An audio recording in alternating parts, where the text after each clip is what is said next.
প্রতিবারই এরকম নির্যাতিত, অত্যাচারিত আমাদের অগণিত নেতাকর্মীদের কাহিনী শুনতে হয়। ১৫টা বছর তো আমরা একটানা ক্ষমতায় ছিলাম, তার আগেও ছিলাম।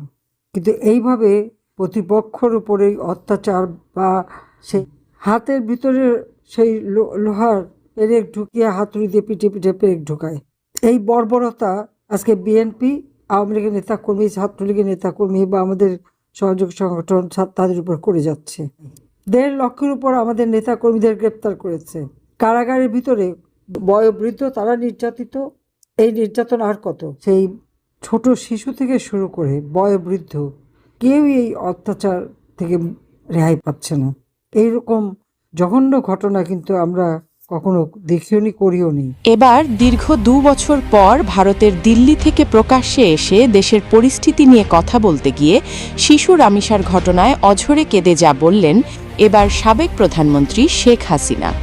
৫ই আগস্টের পর ছাত্র জনতার আন্দোলনের মুখে দেশ ছেড়ে ভারতের দিল্লিতে আশ্রয় নেন শেখ হাসিনা। এরপর থেকে প্রকাশ্যে এসে সরাসরি কথা বলতে না দেখা গেলেও কিন্তু অডিও বার্তায় নেতাকর্মীদের এতদিন দিক নির্দেশনা দিয়ে আসছিলেন তিনি। কিন্তু এবার দীর্ঘ ২ বছর পর প্রকাশ্যে এসে দেশের সমসাময়িক বিষয় নিয়ে কথা বলতে গিয়ে অঝরে কাঁদলেন শেখ হাসিনা। তিনি বলেন, আজ আমার সাজানো গোছানো দেশটাকে তারা কোথায় নিয়ে গিয়ে দাঁড় করিয়েছে। আজ বাংলাদেশের মানুষ এসব রাজাকারদের হাতে জিম্মি হয়ে আছে। আমার নেতাকর্মীদের মধ্যযুগীয় কায়দায় নির্মম নির্যাতন করে হত্যা করছে। আসামিকে না পেলে বাচ্চা শিশুকেও পর্যন্ত কারাগারে নিয়ে যায়। এরপর শিশু রামিসার কথা বলতে গিয়ে অঝরে কেঁদে শেখ হাসিনা আরও বলেন, আজ একটি ছোট্ট শিশুকে ধর্ষণ করে গলা কেটে হত্যা করা হয়েছে। বিচার পাবে না বলা রামিসার বাবা।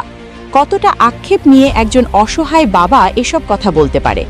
আজ বিচার ব্যবস্থা কোথায় গিয়ে ঠেকেছে একবার ভাবুন। আজ কাদের দখলে আমার সোনার দেশ?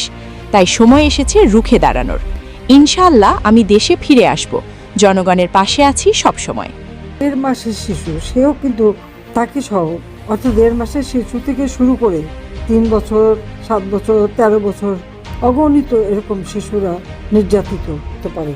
আমি সবাইকে ধৈর্য ধরার জন্য আহ্বান জানাচ্ছি। ইনশাল্লাহ আবার দিন ফিরে আসবে, আর আমি আছি আপনাদের পাশে। যেখানেই থেকে, যত দূরে থেকে আমি আছি। আবার দেখা হবে। সবাই ভালো থাকেন, সুস্থ থাকেন, আর যারা অসুস্থ অবশ্যই চিকিৎসার ব্যবস্থা করে দেবো, চিন্তা করেন না।